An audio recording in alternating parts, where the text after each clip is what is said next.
Halo semuanya, selamat bertemu kembali. Hari ini kita akan belajar tentang wujud benda, sifat benda, dan perubahan wujudnya. Kita tahu bahwa di sekeliling kita itu benda berbeda wujudnya. Ada yang benda padat, ada yang benda cair, begitupun ada juga yang berwujud gas. Di dalam kehidupan sehari-hari, kita sering melihat benda padat, benda cair maupun benda gas. Misalnya kayu, kursi, meja, itu adalah beberapa contoh dari benda padat. Kemudian ada air, kemudian susu, sirup, dan lain-lain. Itu adalah beberapa contoh dari benda cair. Kemudian ada balon, tabung gas, oksigen. Itu adalah contoh dari gas. Nah, dari beberapa wujud benda, yang pertama kita akan membahas tentang benda padat. Bagaimana suatu benda itu bisa disebut sebagai benda padat? Mari kita cari jawabannya bersama-sama. Nah, suatu benda itu disebut sebagai benda padat jika yang pertama bentuknya tetap. Kemudian yang kedua, jika bentuk benda padat itu dapat diubah jika mendapat perlakuan tertentu. Misalnya jika ditumbuk maka dia bisa hancur, jika dia dipotong, jika dia dibelah, ataupun dia digosok. Kemudian beberapa contoh dari benda padat misalnya adalah kayu, pulpen, batu, es batu, dan lain-lain. Coba kalian cari tahu beberapa benda padat di sekitar kalian. Yang kedua adalah benda cair. Jadi suatu benda itu bisa disebut sebagai benda cair jika memenuhi ciri-ciri sebagai berikut. Yang pertama, bentuk benda cair tidak tetap atau selalu mengikuti wadahnya.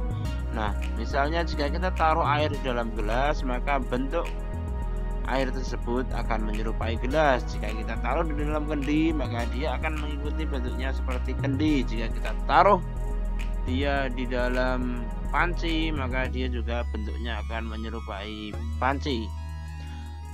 Ciri yang kedua dari benda cair adalah yang bentuk permukaan bendanya itu dalam keadaan tenang, selalu datar. Hal ini dimanfaatkan oleh para tukang kayu untuk membuat waterpass, sehingga membuat permukaan menjadi rata dengan bantuan waterpass. Yang kedua, benda cair itu selalu mengalir ke tempat yang lebih rendah. Misalnya air terjun. Air terjun itu kan selalu mengalir dari atas ke bawah. Nah, tidak ada kan air terjun yang mengalir dari bawah ke atas, ya.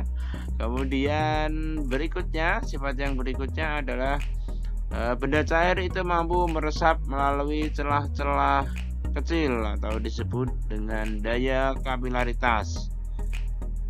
Jadi air itu memiliki kemampuan untuk meresap melalui celah-celah kecil, misalnya kain ataupun tembok dan benda-benda lain yang memiliki celah-celah kecil. Wujud benda yang ketiga adalah benda gas. Nah, suatu benda dikategorikan sebagai benda gas jika memiliki ciri-ciri sebagai berikut. Yang pertama, benda gas memiliki sifat mengisi seluruh ruangan yang ditempatinya. Yang kedua, benda gas menekan ke segala arah. Kalau misalnya kalian perhatikan roda sepeda kalian itu di setiap bagiannya, maka dia akan, jika ditekan, akan memiliki tekanan yang sama. Nah, selain dari ciri-ciri yang disebutkan tadi, benda gas itu juga memiliki massa. Jadi jika dua buah balon itu ditimbang dan dua-duanya diisi dengan udara, maka dua-duanya akan memiliki berat yang sama. Tetapi jika salah satu balon tersebut dikempiskan dan setelah ditimbang ternyata yang lebih berat adalah balon yang di dalamnya berisi udara daripada balon yang dikosongkan. Selain memiliki sifat-sifat tertentu, wujud suatu benda juga bisa mengalami perubahan. Nah, perubahan ini disebabkan karena benda tersebut menyerap kalor maupun melepaskan kalor. Perubahan wujud pertama yang akan kita bahas adalah mencair. Mencair adalah proses perubahan dari benda padat menjadi cair karena terkena panas atau menyerap kalor. Contoh dari perubahan wujud mencair ini adalah es batu yang terkena panas, maka lama-kelamaan dia akan berubah menjadi air. Perubahan wujud yang kedua adalah menyublim. Menyublim adalah perubahan wujud dari benda padat menjadi gas. Nah, suatu benda padat yang terkena panas atau menyerap kalor, maka dia akan bisa berubah menjadi gas. Contohnya adalah kapur barus yang lama-kelamaan akan habis karena berubah menjadi gas. Hal ini dimanfaatkan untuk membuat pewangi ruangan maupun pewangi pakaian dari bahan-bahan tertentu yang ketika mereka menyerap kalor, mereka akan berubah menjadi gas. Perubahan wujud yang ketiga yaitu menguap. Nah, menguap ini juga masih perubahan wujud di mana suatu benda menyerap kalor.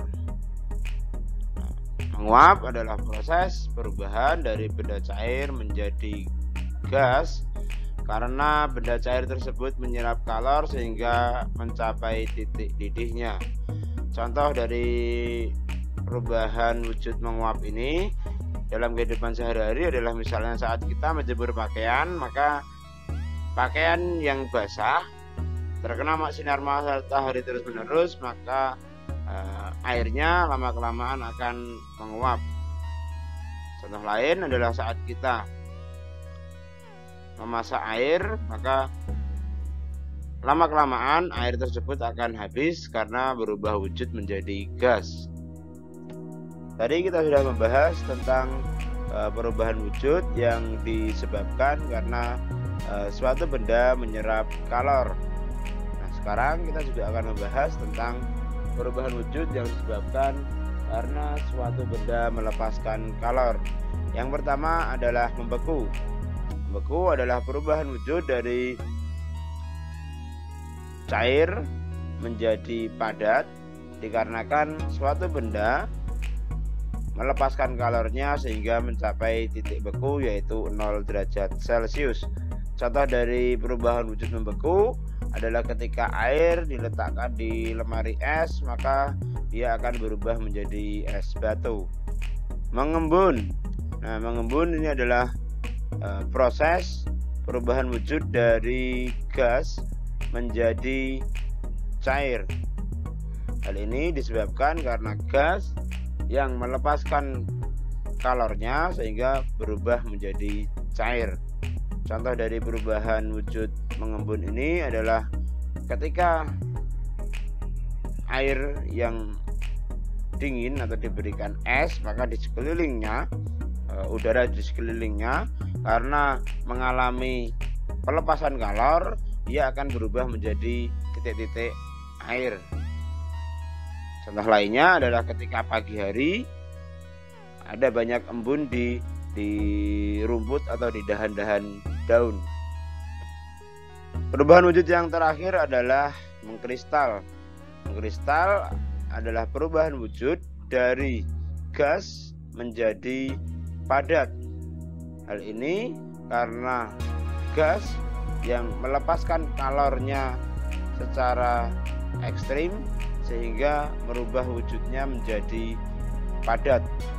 Nah, perubahan mengkristal ini bisa kita lihat di freezer ada biang es di situ. Nah, biang es ini disebabkan karena udara yang melepaskan kalornya sehingga dia berubah wujud menjadi padat. Demikian pembahasan tentang perubahan wujud benda. Semoga bermanfaat bagi kita semua.